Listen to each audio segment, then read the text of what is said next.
À La Réunion, une glace coûte plus cher qu'en métropole. En Guadeloupe, un paquet de pâtes aussi. Pourquoi? Sur cette question, 3 experts se sont exprimés en juin 2026 lors d'un séminaire organisé par la DG Trésor et l'Autorité de la concurrence. Jean-François Hoarau, économiste et président de l'Université de La Réunion, Gwenaëlle Nouet, référente Outre-mer à l'Autorité de la concurrence, et Jérôme Philippe, avocat chez Freshfields. Pourquoi les marchés ultramarins sont structurellement contraints? Les économies ultramarines ont des caractéristiques très spécifiques. D'abord, les marchés y sont petits, très petits. Donc les économies d'échelle n'existent pratiquement pas. L'éloignement géographique joue aussi, l'insularité engendre des coûts logistiques très élevés, qui sont amplifiés par une dépendance forte aux importations. Résultat, peu d'entreprises peuvent y opérer rentablement, et quand il y a peu d'entreprises, les marchés se concentrent naturellement. La production locale doit aussi surmonter d'autres obstacles.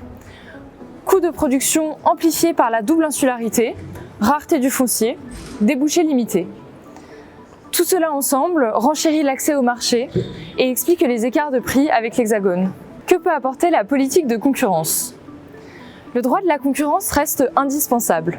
Il prévient les verrouillages de marché, sanctionne les pratiques anticoncurrentielles et préserve une pression concurrentielle.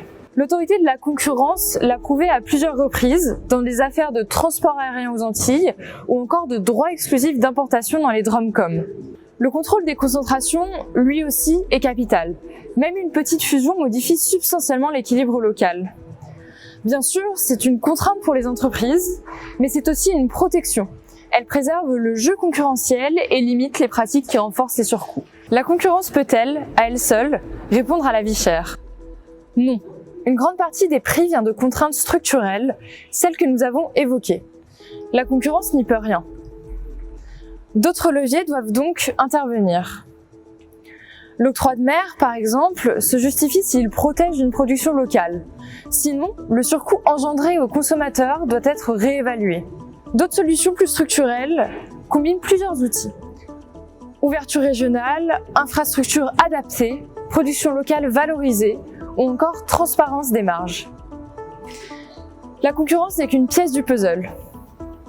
3 regards, une question. Pourquoi la vie est-elle plus chère dans les Outre-mer? La réponse dépasse la concurrence.